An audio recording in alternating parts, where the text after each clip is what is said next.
आई hope आपने video को enjoy किया और आप समझ गए होंगे कि आज की वीडियो में हम क्या डिस्कस करेंगे। मैं उम्मीद करता हूं कि आपने वीडियो के दौरान विंड मिल के कंपोनेंट्स को केयरफुली एनालाइज किया होगा और आप बेहतर ढंग से समझ पाए होंगे विंड मिल के पार्ट्स के बारे में। और मैं मान सकता हूं कि आपने जो मैकेनिकल इंजीनियरिंग की ब्यूटी है उसको फील किया होगा पिछली वीडियो के अंदर। तो दोस्तों, आज हम पढ़ेंगे wind energy. This is Tushar Lohra, lecturer in Department of Mechanical Engineering. Go green and clean. Now, today I am here with a new topic, wind energy.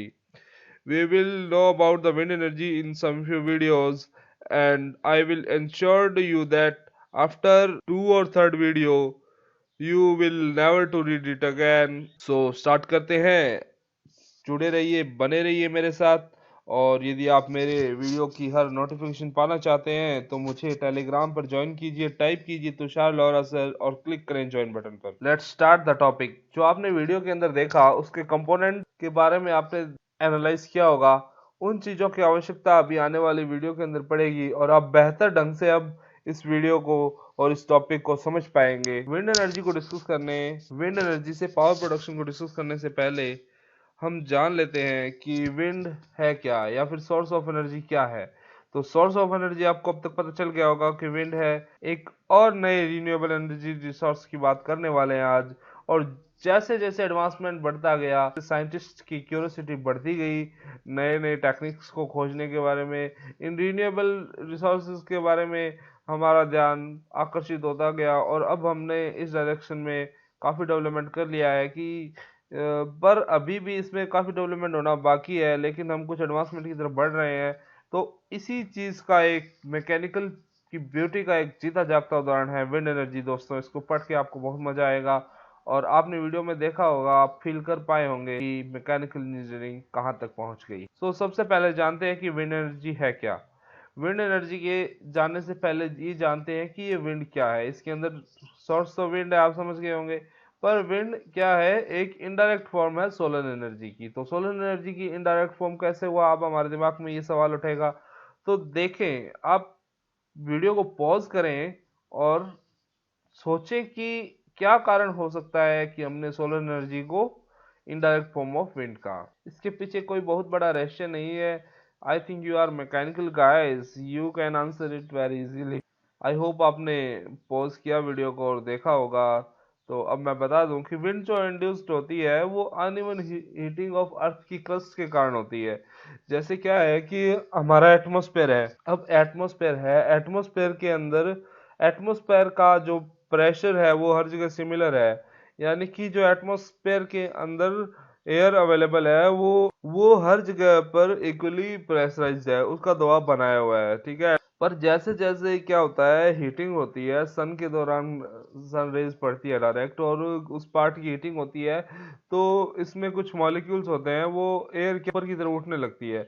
Air ऊपर उठेगी तो उस जगह पर एयर गर्म होकर हल्की हो जाएगी और उसके कारण उस जगह से उठने लगेगी। तो वहां पर एटमॉस्फेरिक प्रेशर क्या है, डिक्रीज हो जाएगा और हीटिंग के कारण वहां पर उस जगह पर जहां से सन के कारण हीटिंग हुई है तो low pressure region. I hope आप समझ पाए होंगे कि विंड क्यों इंड्यूस होती है। विंड एनर्जी से अब हम पावर जनरेट कैसे करेंगे इसको जरा समझते हैं। इसके लिए हम एक डिवाइस का यूज लेते हैं जिसे हम विंड टर्बाइन बोलते हैं। इसको विंड मिल भी कहा जाता है दोस्तों, पवन चक्की का भी नाम लिया जाता है, पवन चक्की नाम से भी प्रोनाउंस किया जाता है। इसकी स्टार्टिंग के अंदर विंड टेक्नोलॉजी का यूज जो है आटा पीसने के लिए या फिर वाटर को पंप करने के लिए यूज में लिया जाता था, तो इसलिए इसका नाम विंड मिल पड़ा। तो विंड टर्बाइन हम यूज लेते हैं पावर जनरेट करने के लिए।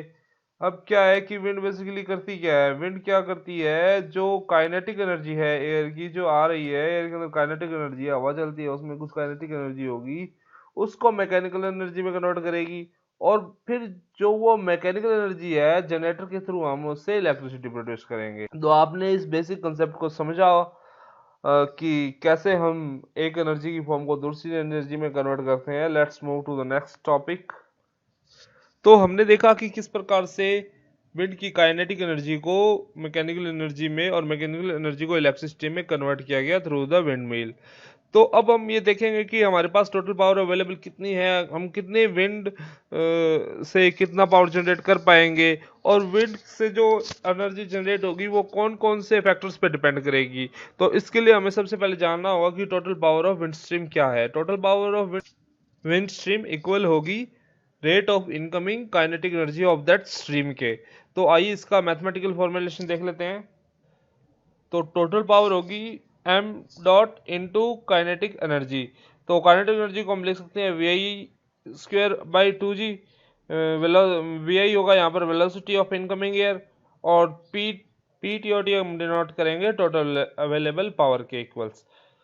तो जो m डॉट है, जो इसको हम कह सकते हैं ये इक्वल होगा rho into A into V I के। तो rho into A into V I को जब हम टोटल पावर के फॉर्मूला में पुट करेंगे तो पी टोटल हमारा हो जाएगा rho into A into V I cube upon 2g के। तो यहाँ पर जो हमने m dot is equal to rho A भी लिखा है, ये फ्लो इक्वेशन से हम लिख सकते हैं। आपने फ्लूइड में भली भांति इस चीज़ को पढ़ा होगा, एयर फ्लो हो रही है यहाँ पे।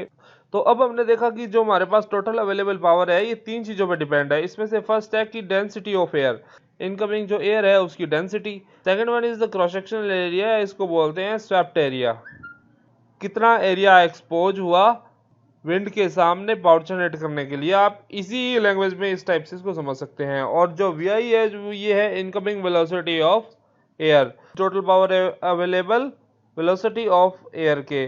तो आप देखें यदि किसी टरबाइन की एफिशिएंसी 100% है तो वो rho A V I cube by 2g power generate करेगी। पर आप जानते हैं कि कोई वहां पर कुछ फ्रिक्शनल लॉसेस होंगे और अन्य टाइप के कुछ लॉसेस होंगे। तो मैक्सिमम जो है जो एफिशिएंसी हमें हमारे पास विंड टरबाइन्स के अंदर अवेलेबल होती है वो अप टू 60% होती है। तो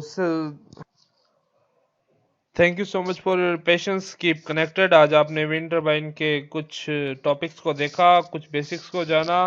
अगली क्लास के अंदर हम कुछ आगे के टॉपिक को डिस्कस करेंगे। तो थैंक यू सो मच, देखते रहिए, बने रहिए पावर प्लांट विद तुषार लाहौरा।